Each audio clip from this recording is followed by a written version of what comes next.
সামাজিক যোগাযোগ মাধ্যম কিংবা পাড়ার চায়ের দোকান সবখানেই এখন সবচেয়ে বেশি উচ্চারিত হচ্ছে ডক্টর মোহাম্মদ ইউনূসের নাম। বাংলাদেশের একমাত্র নোবেলজয়ী ডক্টর ইউনূসকেই এরই মধ্যে অন্তর্বর্তীকালীন সরকারের প্রধান উপদেষ্টা হিসেবে ঘোষণা করা হয়েছে।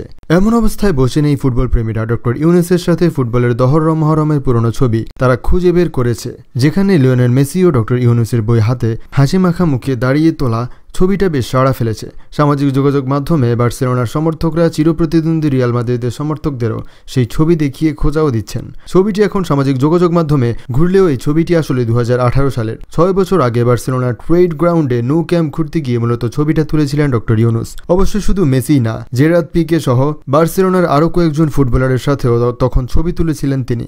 ছবি আছে বার্সেলোনার জার্সি গায়েও। মূলত ক্রীড়া জগতে জনপ্রিয়তাকে কাজে লাগিয়ে সামাজিক ব্যবসার মাধ্যমে সামাজিক রূপান্তরের লক্ষ্যে কাজ করে যাচ্ছিলেন ডক্টর ইউনূস। তার ওই ধারাবাহিকতায় এ ওয়ার্ল্ড অফ 3 জিরোস শীর্ষক বইয়ের স্প্যানিশ ভাষায় সংরক্ষণের মোড়ক উন্মোচন করতে বিশ্বখ্যাত ক্লাব বার্সেলোনায় ক্যাম্প নু স্টেডিয়ামে গিয়েছিলেন 84 বছর বয়সী এই নোবেল বিজয়ী।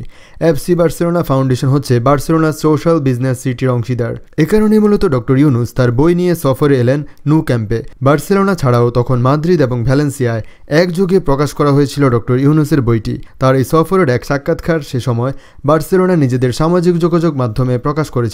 সেই সাথে মেসিকে বাংলাদেশে আসার আমন্ত্রণও সেই সাক্ষাৎকারে দিয়ে এসেছিলেন ডক্টর ইউনূস। ভালো থাকবেন, চ্যানেলটি সাবস্ক্রাইব করে রাখবেন। অনেকদিন আপনাদের সাথে কথা হয়নি, এখন থেকে নিয়মিত আসার চেষ্টা করব। আমাদের পেজটিতে ফলো করে রাখবেন। Take care, stay well.